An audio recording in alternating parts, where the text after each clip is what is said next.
Hello, my friends. Your boy, Garrett J. White, the founder of Wake Up Warrior and the CEO of DKW Styling. Finally. And welcome to the Date Your Wife podcast. I'm here with my co-host, the hostess with the mostest, Danielle. Garrett. Danielle. Can you hear me? Is my mic on? You're not talking into your mic. My lip gloss is literally rubbing up the mic. Okay, you are on the microphone. It may just be in our headset. I think that you're good to go though. Okay. Okay, so no, don't just start turning dials. You don't even know. You just reached and started turning dials. You That's don't even how know. I figure things out. I just turn dials and magic happens. I'd like you to turn my dials later tonight. Mm-hmm. Is that a yes?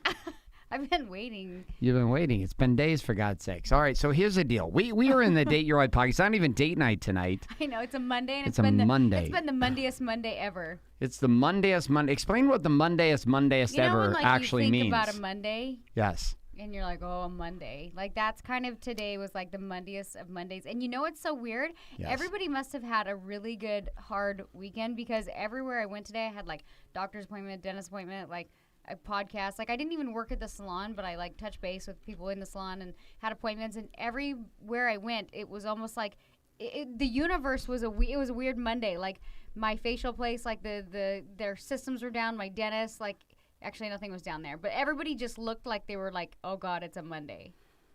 It seems like there was no weekend, is what it feels like. Well, I worked all weekend, which was not desirable, and that was no fun. But I had to clean up some shit, and we cleaned it up. There's no time though. Like when you run businesses, like you have your regular Monday through Friday, and then like Saturday comes, and then all of a sudden you're like, well, shit, let's call it a work weekend, and that's just how and then we life call it goes. good. Mm-hmm. And then we call it good, and it's over.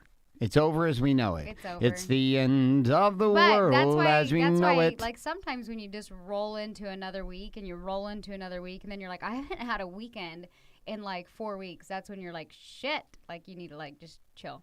Yeah, we have. We're going to go on a New York trip. I know, that'll be fun. That's going to be fun to go on a New York trip with you. I for some reason, just was feeling it. So you're feeling a New York trip, and so it is done. A little weekend New York trip. Little weekend New York trip. So here's the deal. We are today's topic is parenting. We talked about money last time, and then before that, we talked about sex. And today, we're going to talk about babies, and we're going to talk about kids. But I have some specific topics for today, not just pull it out of our ass. I feel like you always just have pull it out of your ass. Well, the topics always naturally are sitting there, right, readily available to pull out of my ass. Do you really have content? I do have content today. The content today. You give me so much shit for not being prepared, and I'm swear always prepared. Every podcast we do, you're like, I'm ready. I'm like, listen, you're a great speaker and a trainer, so you can pull it out of your ass, but are you actually prepared? If you ask John, the world's greatest surfer right now, if he is ready to go and he's sitting on the beach looking chilled out and you're like, you don't look like you're ready to go. He's like, I'm ready to go. He's like, no, you're ready to go. He's like, dude, I've spent 27 years being ready to go.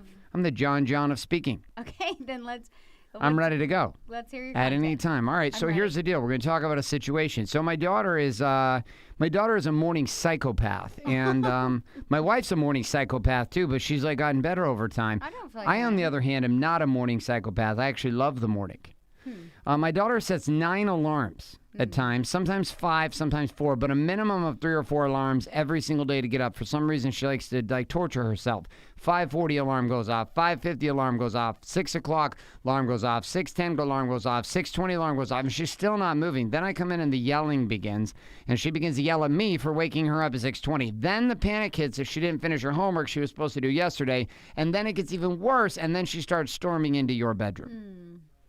Are you aware of this? You've seen this happen? You know what? Okay, so it's so great that you've taken over. So we have 2 daughters, and our one daughter just started junior high, and she decided to do, which is the craziest thing because she's always like been my hardest kid to get up and moving in the morning. And they wear uniforms, for God's sake. Like, she doesn't even have to pick out her outfit. Like, you throw on the same jumper every day.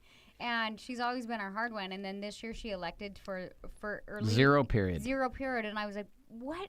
Bailey, what were you thinking? Like, you can't even get out. What?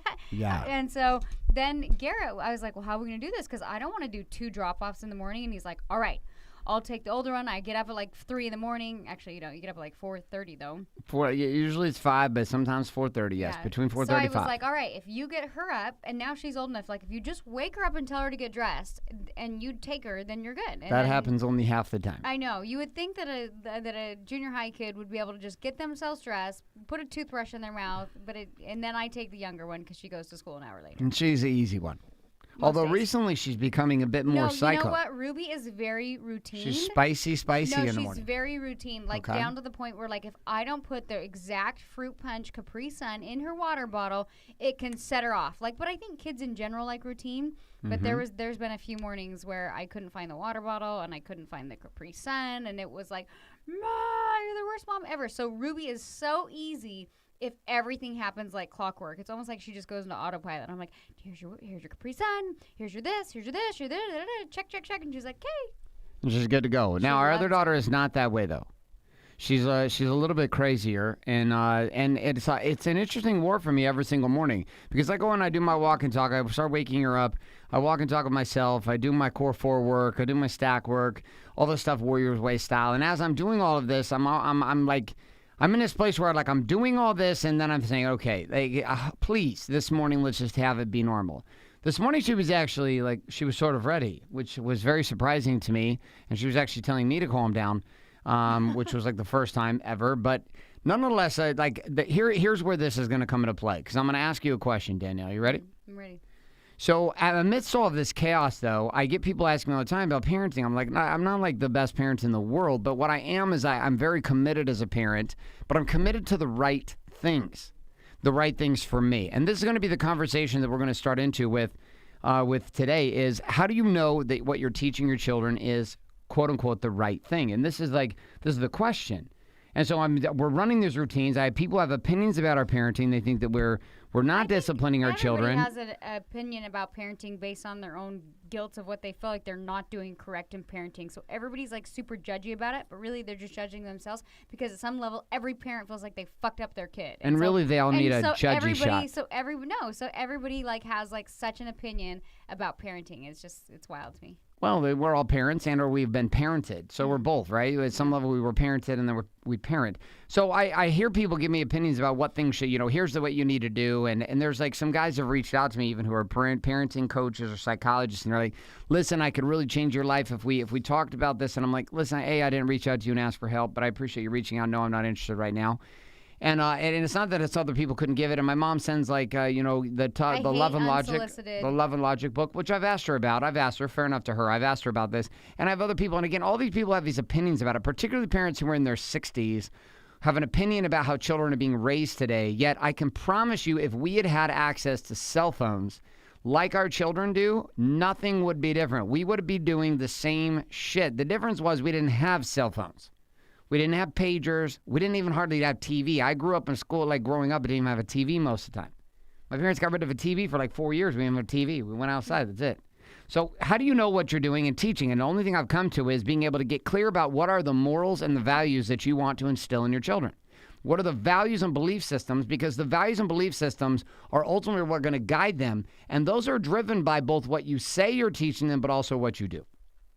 So I'm going to ask you a question. If you could only have Bailey and Ruby know one thing true, as a parent, you could only teach them one thing.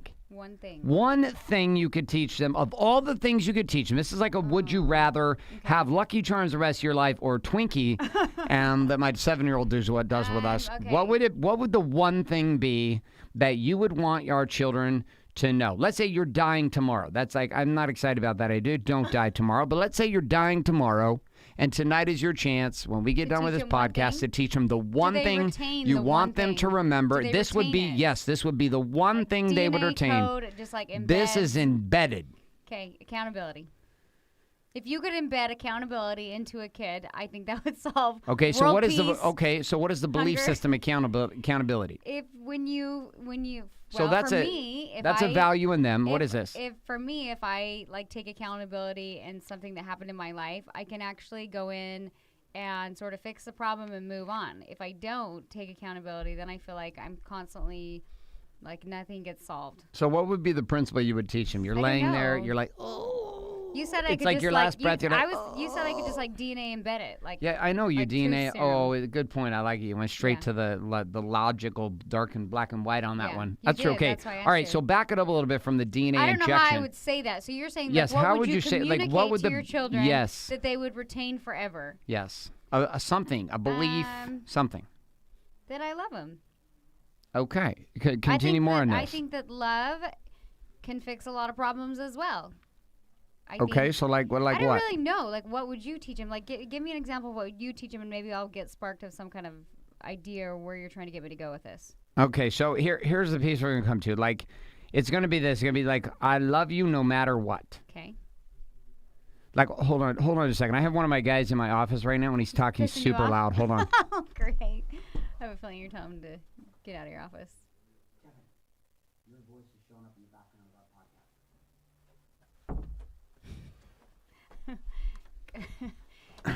All right. So we've got a lot of teams on our things right now, and everybody's kind of. I'm in our podcast studio, but our companies are all expanding so fast. We literally have people on top of each other all over the place. So the walls are not exactly. They should be soundproof. Super- We're in they're- like a foam room. That's bullshit. This is just for looks. It's like, complete I looks. think that It's Theo- obviously complete looks because I shouldn't be able to hear, and Yeah, this I does have to be nothing. quiet on the other side of the wall when other people are in here, which kind of defeats the fucking Yeah, purpose. But it does. But it looks cool. It's black and white. looks cool.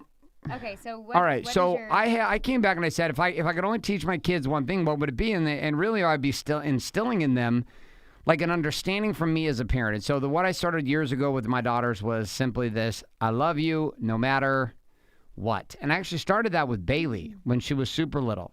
I love you no matter what. I love you no matter what. And that was actually born out of, we'd read this story where a little boy and his dad, or a little girl and his dad were reading back and forth, or competing back and forth about who loves who the most.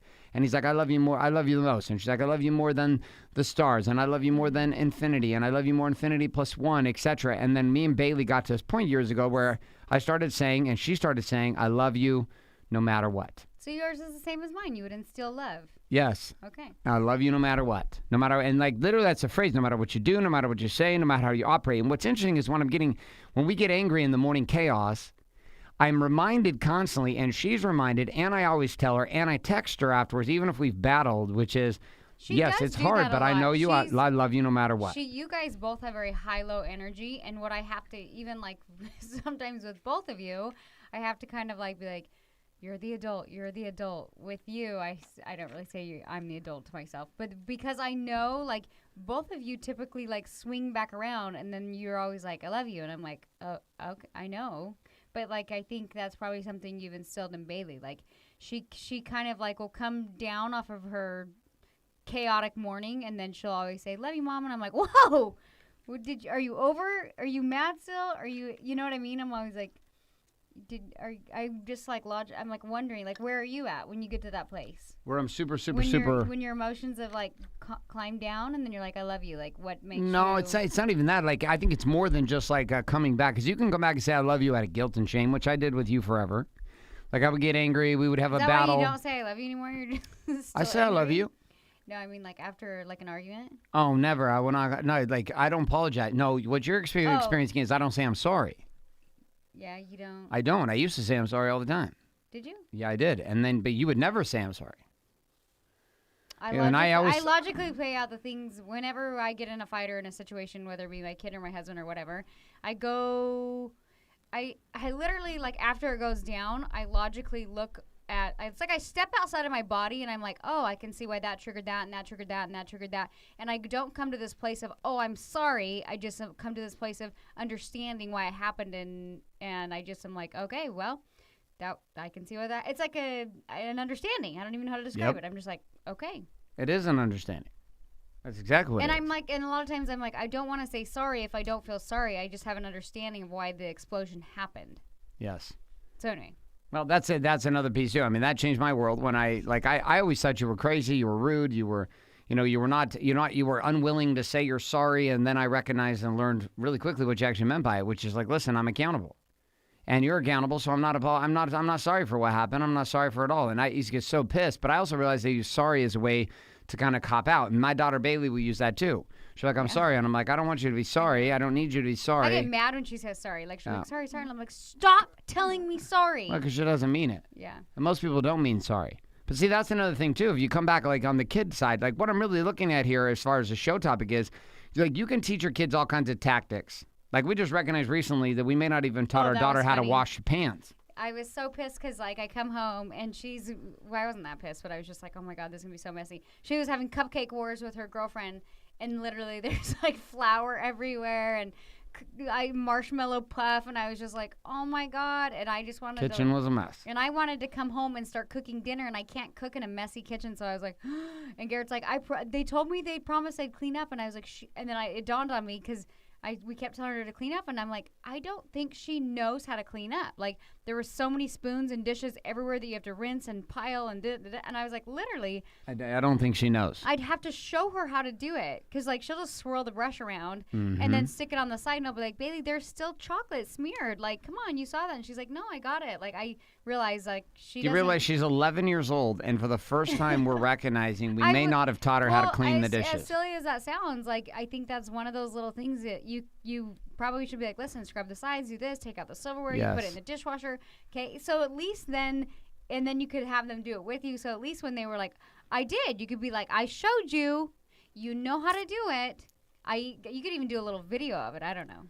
Well, here's the thing. But here, again, this comes back to the whole parenting thing. Like, what are the important things, mindset-wise and skill set-wise, that you teach your children? Right? Because there's plenty of people who learned how to clean the dishes who were completely unable to actually produce in life.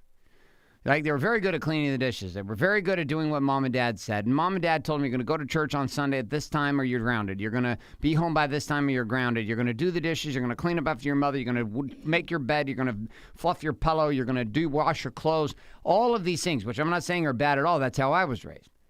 But inside of it, I have plenty of brothers and sisters of mine that were raised with that too, that are not exactly the most productive people.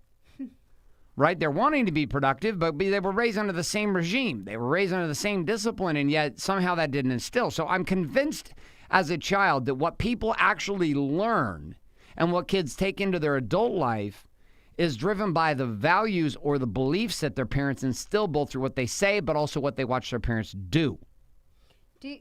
Why do you think, like, and I always wonder, because we both have pretty big families. There's 5 kids in both of our families, and we have, like, brothers and sisters on both ends of the spectrum. Like, I always wonder, I'm like, did our parents raise us this way with this set of kids and this way with another set of kids? I think they may have. Or is it like a personality thing? I always wonder that. I'm like, is what you're actually instilling and teaching and showing up for your kids, like, is that something, like, is there this genetic DNA that says no, or like what happens? You know what I mean? Well, it's an interesting thing because I don't think that we, like, there's a box that we're trying to put, just like in education, there's a box that people try to put the kids into. Mm-hmm. You know, here's what a successful kid looks like. It's like trying to say, here's what a successful marriage looks like, or here's what a successful, man of God looks like, or here's what a divinely spiritual woman looks like. And we have these checklists and these boxes, and we say, this is what it looks like, and then anything that doesn't fit in there, we consider to be inaccurate or not right. And most parents, I think the greatest suffering they experience is 2 things. One, they're always trying to get it right, so they feel guilty.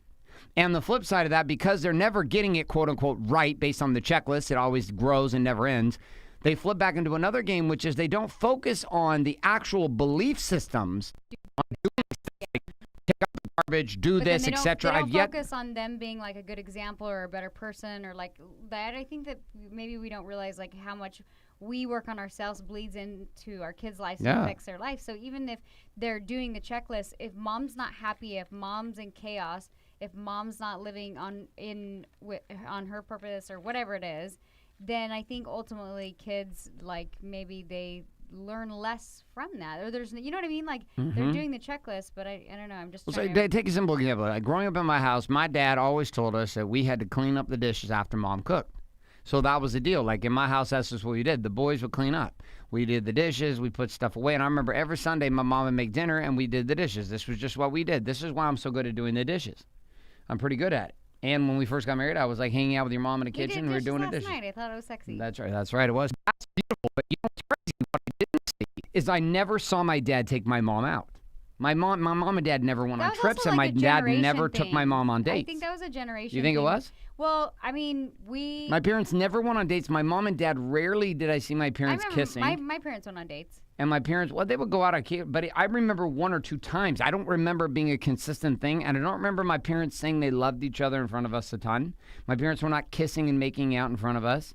You know, I never saw my dad lift my mom up on the counter and, like, be sensual towards her, like, be like, I want this woman. So, like, and I never saw my parents fight, even though my parents, I came to find out, were fighting all the time behind closed doors. I saw all these things. See, I didn't see any of this shit. So, but what I did see was clean up after your mom when she cooks dinner. So I've gotten very good at that, but I was blown away when I got married and horrifically unprepared to be a married man because I never talked with him. My dad had the sex talk with me. My dad said, I don't think my parents had the sex talk with me. Nobody either. nobody even they were says the like, word sex we're in your Mormon. family. You don't have sex. I was like, okay. No, they don't even say the word sex. They I don't. would say the word sex and your whole family's faces would go red. Yeah. So my dad's like, listen, it's a little messy. You're going to probably need a towel. No, he did not tell you that. Oh, yes, he did. I was like, that is my entire coaching session. I appreciate mine it. Mine probably went down something like this. If you have sex, you will get pregnant. You're 16. Don't get pregnant.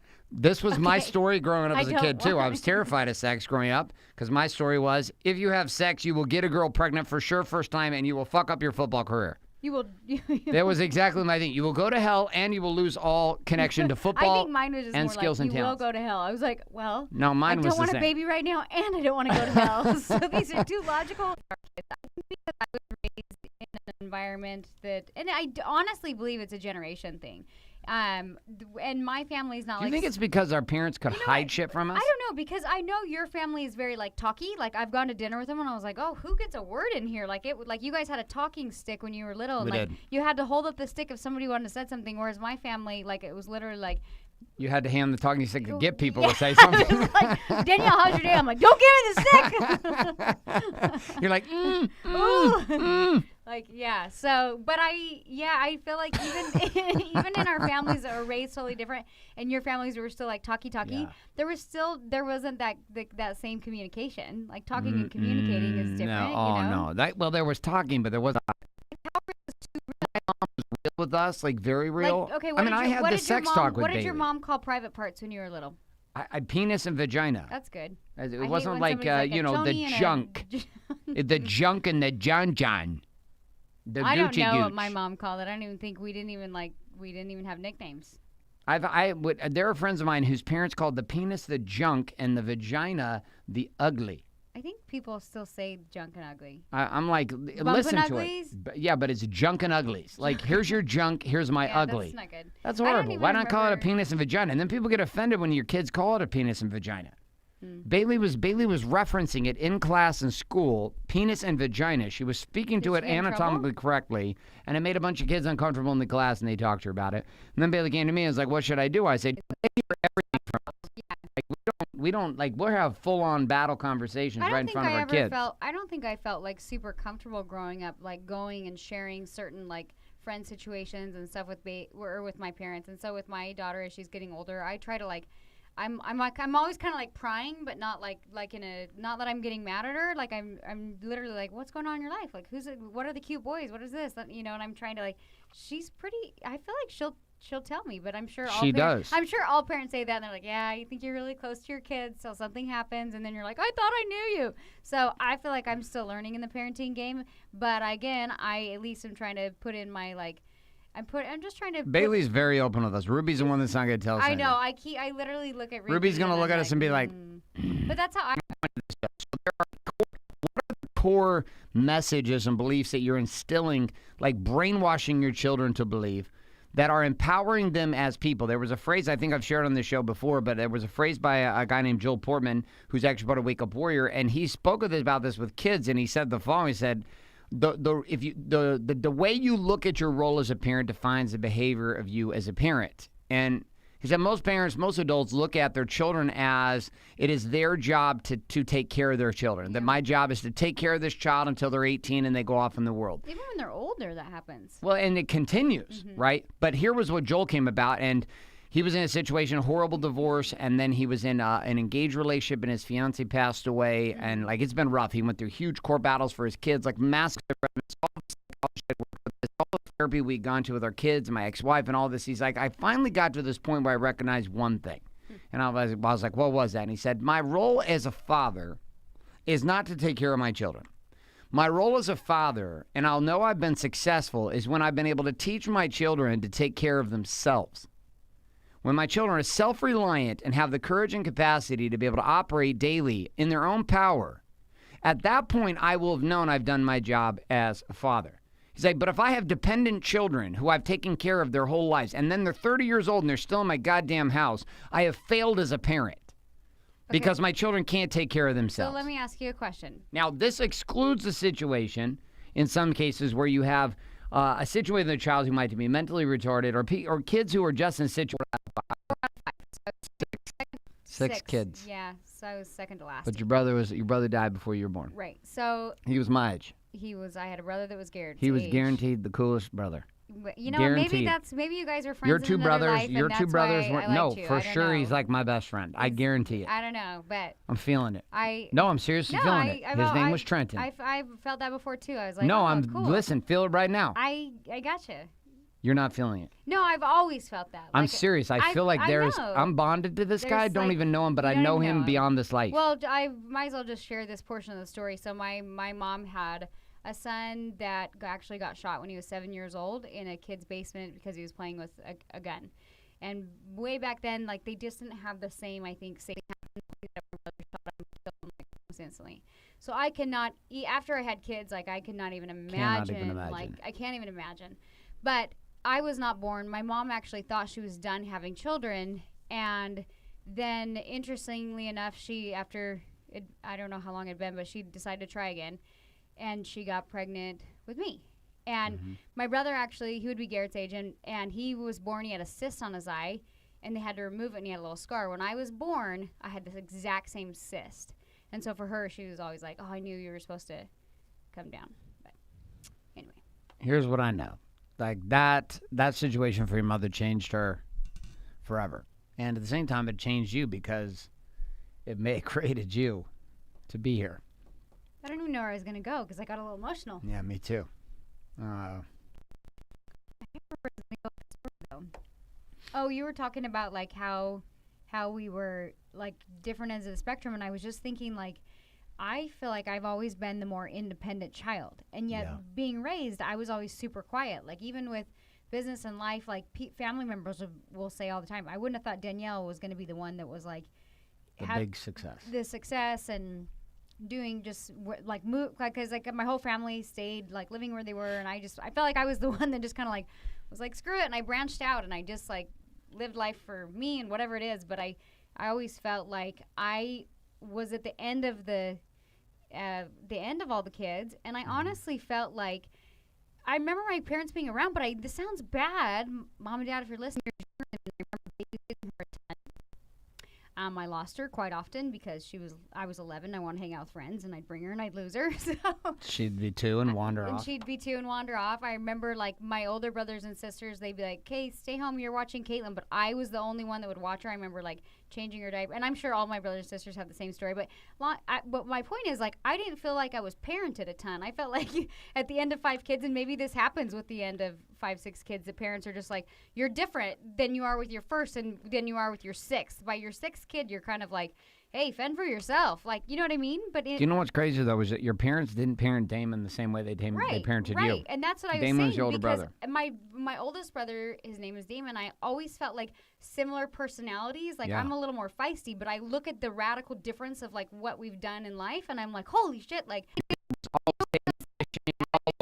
Your grandpa. I don't remember doing sports or anything. Yeah. My mom's story was always, you know, I'd sign you up for dance or gymnastics, but your friends weren't doing them, so you just quit. And I was like, oh, I just remember, like, trying stuff and quitting, but I never felt like a push to be consistent with anything. And I remember fighting my parents, and they were like, screw it, you don't want to do dance, we're not going to force you to do it.